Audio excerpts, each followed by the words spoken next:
기쁨입니다. 여러분, 예수님의 기쁨이 가득하시기를 소망합니다. 아멘. 한 신학자가 약간 좀 의아한 질문을 던졌습니다. 기쁨은 성령의 열매에 있는데 행복은 성령의 열매 가운데 들어가 있지 않더라는 것입니다. 그게 참 이상하다. 사람들이 행복을 그렇게 원하는데 정작 성경에서 하나님을 잘 믿는 사람들의 열매로 보여주시는 모습에 기쁨은 있는데 행복은 없다라는 것입니다. 그러면 바울이 감옥이라는 곳에 들어가서 열심히 주의 일을 하다가 그 어려운 곳에 들어갔는데 그가 찬양을 합니다. 과연 그는 감옥이 행복해서 찬양했을까? 아니면 그곳에서도 기쁨이 있기 때문에 찬양을 했을까를 묻게 됩니다. 여러분 어떻게 생각하십니까? 이 땅의 삶이 감옥 같은 일들이 일어나는 마음의 자리가 우리 가운데 꽤 있지 않습니까? 시인인 이혜인 씨는 이런 구절을 읊었습니다. 내가 가장 많이 사랑하는 당신이 가장 많이 나를 아프게 하네요. 보이지 않게 서로 어긋나 고통스러운 몸함의 뼈들처럼 우린 왜 이리 다르게 어긋나는지. 내가 사랑했는데 오히려 나를 아프게 하고 이상하게 자꾸 뭔가 어긋나는 관계들 같은 아픔의 일들이 있습니다. 실제로 사도 바울은 상당히 기분이 상했을 것 같습니다. 왜냐하면 하나님께 기도했거든요. 하나님, 저를 좀 고쳐주세요. 그랬더니 하나님이 NO. 다시 한번 겸손히 부탁했습니다. 하나님, 저 좀 고쳐주세요. 그랬더니 두 번째도 하나님이 NO. 마지막 세 번째 기도했습니다. 그의 육체의 가시를 하나님 고쳐주셨나요? 아니요. 하나님은 세 번째까지 NO 했습니다. 얼마나 하나님을 위해 많은 일을 했는데, 얼마나 하나님을 위해 수고했는데 하나님은 NO라고 말씀하시는 이야기를 들으면서 그는 상당히 기분이 상하고 마음이 힘들었을지 모릅니다. 불안하고 원망이 되고 심지어 그것이 분노가 되어지는 일들을 곳곳에서 경험하게 되는데 바로 그런 모습을 헤롯 왕 때라고 성경은 표현하고 있습니다. 예수님이 태어나신 그때에 헤롯 왕이 다스리고 있기 때문에 헤롯 왕 때라고 말하지만 여기에 헤롯 왕은 The Great Herod입니다. 헤롯 대왕 때입니다.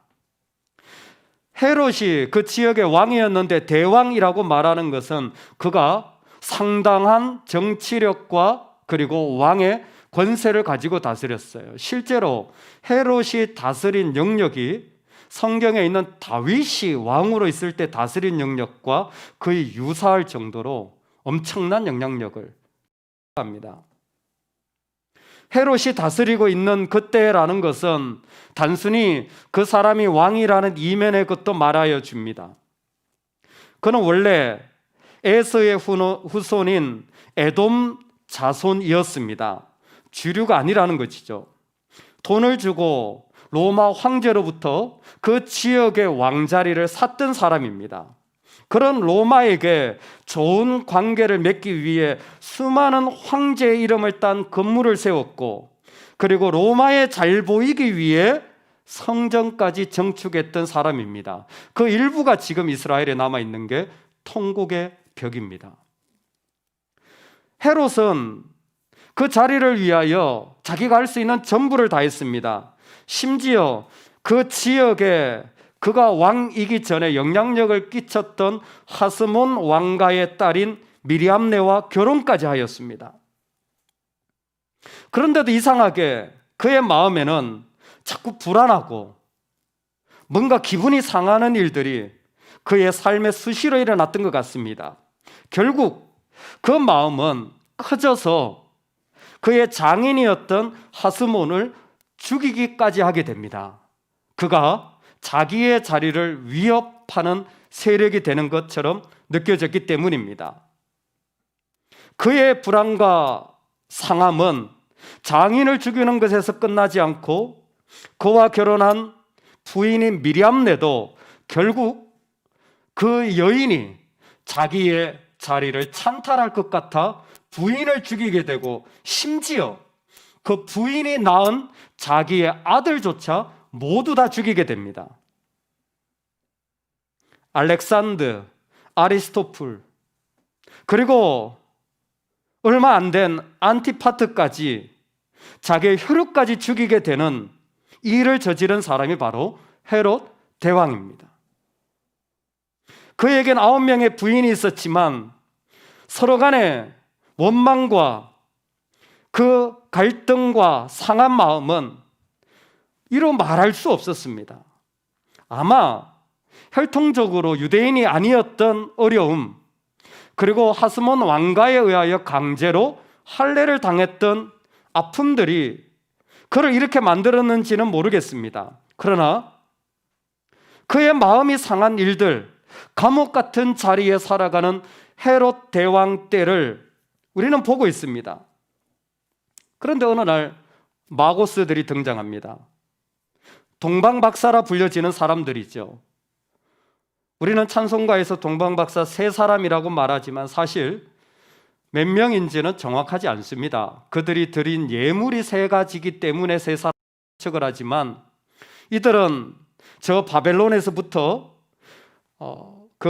매지션으로, 그러니까 마법사들이죠. 아니면 법학으로, 의학으로 상당한 권위에 있던 자들이 바로 그런 헤롯이 다스리는 지역에 와서 날벼락 같은 말을 던집니다. 유대인의 왕으로 나신 이가 어디 계시뇨? 라고 묻는 겁니다. 왕위를 지키기 위해, 아니 나를 조금만 건드려도 불안해하고 기분 상해하고 심지어 극단적인 방법까지 서슴지 않았던 헤롯에게 유대인의 왕으로 나신 이가 어디 있느냐고 묻고 있는 겁니다. 그 마고스들은, 동방박사들은 이렇게 그 다음 말을 이어갑니다. 우리가 동방에서 그의 배를 보고 그에게 경배하러 왔노라. 이 사람들 바벨론 사람들이니까 히브리 말을 모를 거 아니에요. 지금 그렇게 할 거 아니에요. 그의 별을 보고 그의 경배하러 왔다라는 거예요. 문화적으로 이 사람들이 동방박사라는 사회적 지위와 그리고 그들의 지식을 생각해 보면 이게 그냥 헛소리가 아니라 대단히 진지한 이야기임을 금방 알 수 있게 됩니다. 성경은 그 상황을 이렇게 얘기합니다. 헤롯 왕과 온 이스라엘이 듣고 소동한지라. 다른 말로 경악했다라는 거예요. 사람들은, 그 자리에 있는 모든 사람들, 헤롯은 말할 것도 있고 온 이스라엘은 지금 무슨 일이 일어날 건지 금방 분위기를 감지한 거예요. 헤롯이 자기 자리 지키기 위해 장인과 부인과 자식까지, 그 기분이 조금만 나쁘면 절대 용납하지 않는 사람이었는데, 지금 어떤 그 심상치 않은 지위를 가진 자들이 와서 왕이 어디서 나겠느냐 물었으니까 모든 사람들이 다시 한번 피비린내가 나겠구나 라는 분위기를 감지했던 것입니다.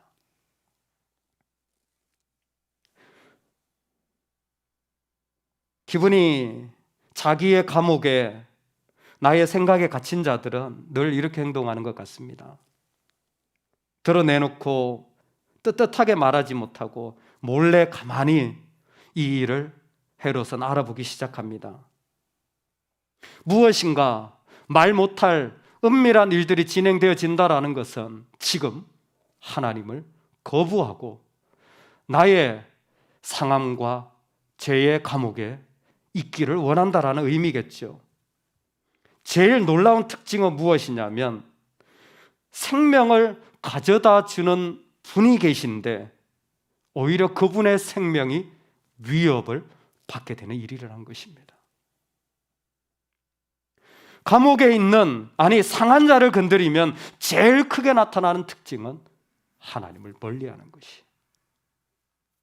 제일 먼저 버리는 자리는 나를 붙잡고 하나님에게서 멀어지는 자리로 가는 것입니다.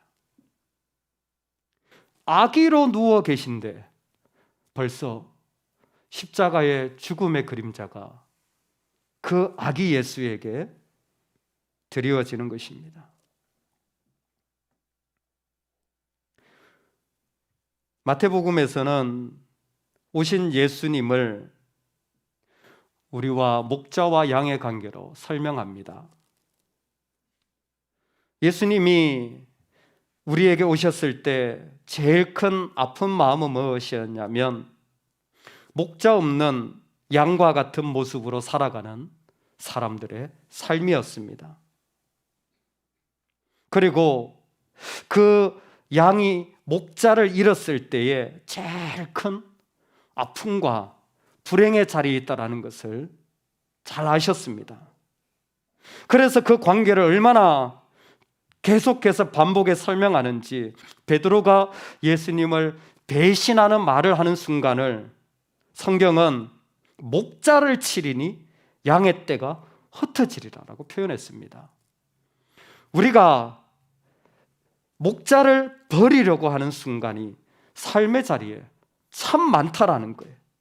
목자를 버리고 내가 그 자리에 있으려고 하는 마음들 말입니다. 그래서 그런지 예수님은 제자들을 파송할 때도 이스라엘 집에 잃어버린 양에게 가라고 부탁하기까지 합니다. 왜요? 누구나 예수님을 믿는다는 것은 그 예수님의 실체와 맞닥뜨리는 것을 말하기 때문입니다. 헤롯은 경악할 만한 일을 지금 마음에 경험하게 되어진 것입니다. 어떻게 하지? 그 상한 것들이 예수님을 만나자 그대로 적나라하게 드러나는 것이었습니다. 예수님이 오시면 우리 안에 있는 모든 것들이 다 드러나게 되어 있습니다. 그림을 하나 같이 보기를 원합니다. 한스 홀바인이 그린 그리스도의 몸이라는 그림입니다.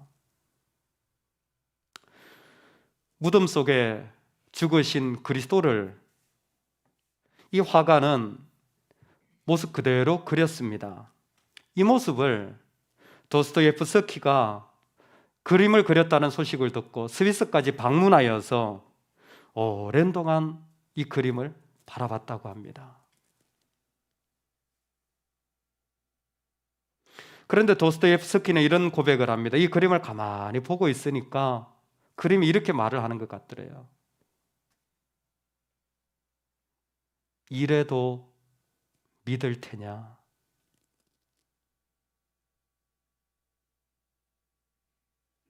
하늘에 속한 분이셨지만 자신의 온몸을 다 던져서 우리에게 오신, 마치 청하는 온데간데 없고 다 쓰고 버려진 탄피와 같이 나딘군은 예수님의 이 적나라한 모습을 그리며 예수님을 믿는다는 것은 실제로 이런 모습이 다 드러나는 것인데 그래도 믿을 테냐? 헤롯에 상하고 분노하고 자기 감옥에 있고 심지어 피비린내 나는 일들까지 일어나는 자리에 주님이 오셨을 때에 사람들은 상당한 충격을 받았을 것입니다. 이 그림처럼 말입니다. 감사합니다. 이때 동쪽에서 동방 박사들이 아기 예수님을 찾아옵니다. 그 지역은 유프라데스 바벨론 지역이라고 거의 유추하고 있습니다. 거기에서부터 이들은 자연히 유대인의 왕이기 때문에 유대의 수도였던 예루살렘에 예수님이 태어나실 거라 생각을 했습니다. 상식적으로 그게 맞으니까요. 그런데 정작 예루살렘에 왔더니 그 아기 예수가 그곳에 없는 거예요. 아니 분명히 여기 태어난다고 했는데요.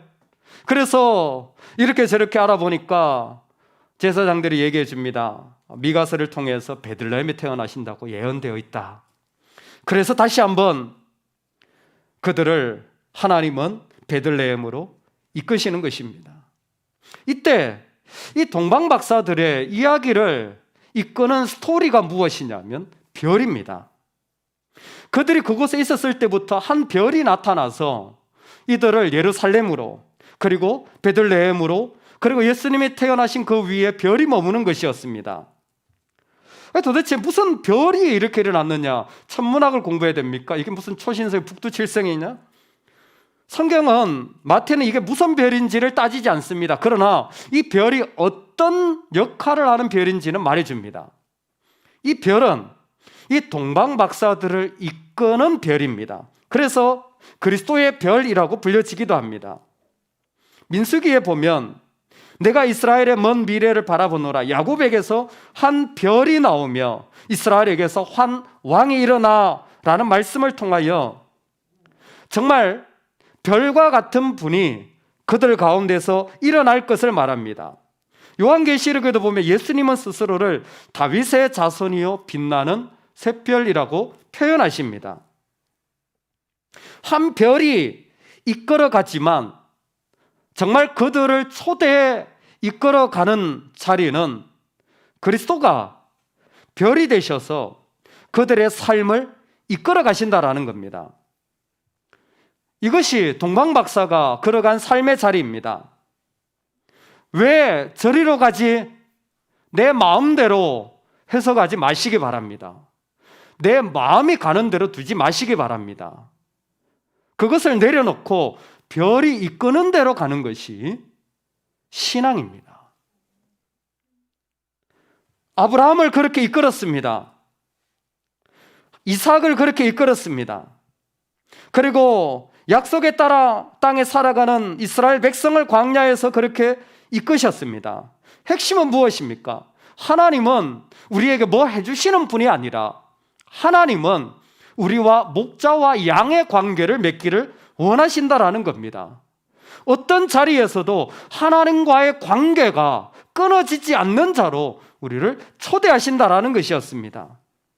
여러분, 우리 하나님을 그렇게 마음에 모셔드리는 은혜가 있기를 소망합니다.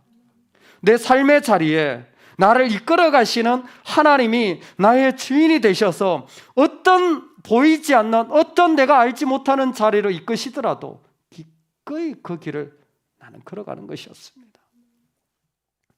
이 박사들은 그 별의 이끌림을 받아서 왔습니다. 경악할 만한 피비린내 나는 땅인지 전혀 몰랐습니다. 다만 그들은 별이 이끄는 대로 진정한 왕이 궁금했습니다. 왕이 있는지, 왕이 실제 하는지, 그리고 그 왕을 진짜 믿어도 될 만한 분인지 그들은 알기를 원했고, 그들의 여정을 예수님은 그대로 인도해 주시는 것입니다. 주를 찾는 자마다 주를 만나게 될 것입니다. 주를 사모하는 자마다 그의 삶의 자리에 초대받게 될 것입니다. 예수님은 그 자리를 우리를 초대하십니다. 경악했던 그 자리를 오늘 성경은 별의 인도함을 받은 모습으로 이렇게 설명하고 있습니다. 10절에 그들이 별을 보고 매우 크게 기뻐하고 기뻐하더라. 매우 크게 기뻐하고 기뻐하더라. 예수님이 태어나신 자리에 별이 머물자 이들은 너무나 큰 기쁨으로 말할 수 없는 격렬한 삶의 즐거움을 그 가운데 가지게 된 것이었습니다. 별이 그곳에 머물자 아기 예수님 그분이 바로 내 삶의 모든 생각과 내 모든 이야기와 내 모든 감정까지도 다 내려놓게 할 만한, 내 수고한 여행의 일들을 다 버리게 할 만한 분임을 그들은 보게 된 것입니다. 정말 예수님을 만날 때에 그 마음에 한량없는 기쁨을 이미 그들은 누리게 된 것입니다. 왜요? 예수님이 기쁨이시기 때문입니다. 어디나 누구도 빼앗을 수 없는 기쁨으로 그 피비린내 나는 삶의 자리에 임하실 수 있는 분입니다. 할렐루야. 아무리 내 관계가 어긋나 있어도, 아무리 내가 감옥 같은 곳에 갇혀져 있는 것 같아도 하나님과 우리와의 관계는 끊을 수 없는 자리가 되어 그 자리에 기쁨으로 임하는데, 이 마고스들은 바로 그 기쁨을 경험한 거예요. 놀랍도록 경험한 거예요. 할렐루야. 예수님이 임한 자리에 이 한없는 기쁨이 임한 것입니다. 그 기쁨의 모습은 이 세상 어떤 것으로도 꺾을 수 없는, 어떤 것도 막을 수 없는 예수님의 존재 방식이었습니다. 그래서 예수님을 믿는 자들에게는 하나님께는 한없는 영광이요 평화이지만 세상 모든 사람에게는 기쁨으로 임하는 것이었습니다. 그 삶의 자리에 어떤 오해와 어려움과 짐이 있던 예수님이 임하면 기쁨으로 바뀌는 것이었습니다. 사진을 하나 더 나누기를 원합니다. 채널 고정하십시오. 영상으로 보시는 분들도 보십시오. 네. 이효일 장로님이라는 분이 이번 주 초에 어머님이 돌아가셨어요. 95세의 일기로 어머님이 돌아가셨는데, 그 장례식의 콘셉트를, 컨셉이라고 말하죠. 한박 웃음이라고 장로님이 정하시고, 장례식을 전혀 눈물이 전혀 없었고 오히려 더 웃고 환영하고 기뻐하고 위로하고, 저기 배가 많이 나온 그 얼굴을 그린 저분이 70이 넘은 장로님이세요. 어머니 기쁘게 해드리려고 자기 배에다 그린 거예요. 근데 저 사진을 장례식장에다 둔 거예요. 그곳을 방문한 목사님이 정말 의의가 없더라는 거예요. 아니, 집에다 두지 이게 뭘 장례식까지 뒀나. 근데 너무 친하기 때문에 이 장로님이 70이 넘으셨지만 절대 찰딱선이 없거나 그런 분이 아니라는 거예요. 진중하고 정말 자기의 믿음과 가치를 가지고 살아가는 분이라는 거예요. 근데 그 장례식에 갔더니 이 사진 신문에도 실리게 되었습니다. 수의도 입히지 않고 가족들은 상복도 입지 않고 그저 평상복으로 진행하고, 심지어 관도 종이로 만들고,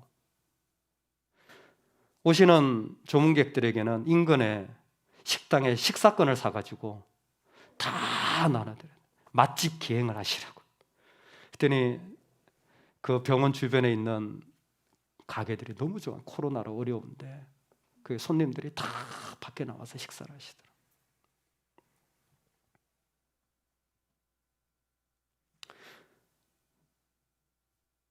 보통은 장례식을 하면 발인을 하고 그리고 가서 화장을 하는데, 여기는 순서도 바꿨답니다. 화장장에 가서 화장을 하고 그리고 발인을 했대요. 왜 그렇게 했냐면 온 가족, 특히 수고한 아내에게 고마움을 표현하고 어머니가 남겨준 믿음의 유산을 나누고 싶어서 그 화장에서 발인하는데 이 장로님이 부인에게 무릎을 꿇고 진심으로 고맙다고 인사를 했다라는 거예요.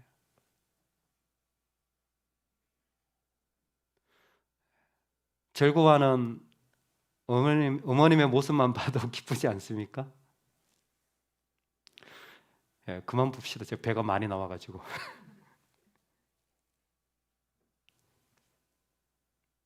예수님이 있는 자들은 세상의 모든 껍데기를 다 훌훌 던져버릴 수 있습니다. 예수님은 우리에게 그런 분입니다. 잔인하고 피비린내 나는 그 자리에 예수님을 전혀 모른 이 동방의 박사들을 이끌어서 예수님이 이 땅에 모든 근심과 심지어 죽음과 아픔의 자리까지도 들어오셔서 기뻐할 수 있다는 것을 선포하시는 것이었습니다. 왜? 그분이 다 짊어져 주실 것이니까. 사랑하는 여러분, 그 주님이 우리에게 오십니다.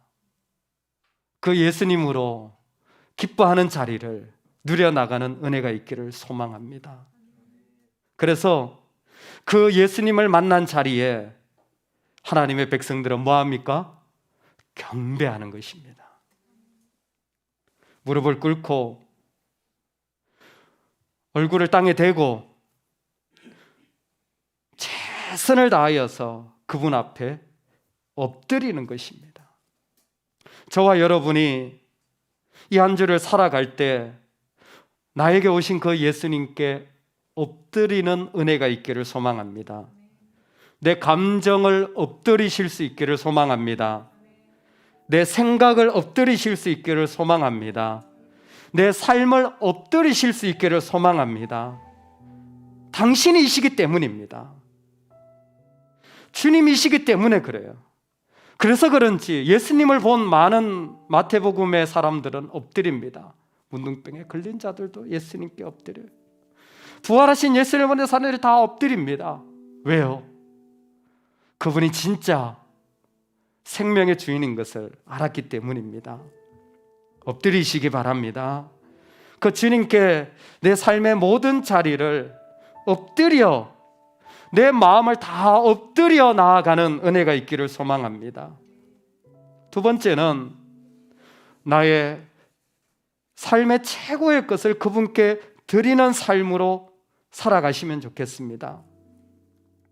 보배압을 열고는 황금과 유향과 모략을 드립니다. 왕권을 상징하는 황금, 하나님의 절대성을 상징하는 유향, 죽음을 준비하는 모략입니다. 한 신학자는 말합니다. 동방박사들은 가장 값진 것들을 준비했다. 땅에서 광부가 캐낼 수 있는 것 중에 가장 값진 것이 황금이고 식물에게서 채취할 수 있는 가장 귀한 것이 유향과 모략이라. 다 쓰다 남은 감정, 그냥 여유될 때 가지는 헌신이 아니라 내 삶의 최고의 것을 주님께 드리는 삶, 하나님은 그렇게 경배받으시는 것이었습니다. 여러분, 우리의 삶에 내 귀한 자리를 내가 싸우고 다 지쳐 엎드려진 그런 자리들이 아니라 내가 가진 내 소중한 것들을 주님께 드리는 은혜가 있기를 소망합니다.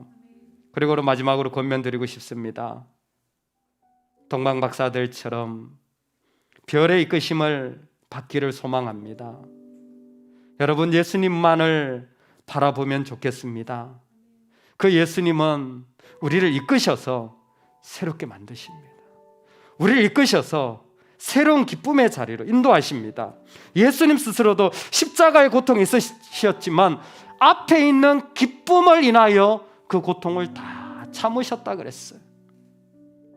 오늘 우리가 그 주님을 바라본다면, 온전케 하시는 주님을 바라본다면 아무것도 아닌 우리를 하나님은 새롭게 하시고 일으켜 나가실 수 있는 분이십니다. 내 마음이 그 주님만 바라보도록 세움받는 시즌이 되기를 원합니다. 동방박사는 우리에게 그 죽음의 현장에 예수님으로 인한 기쁨을 알려주는 나침반이 되고는 사라집니다.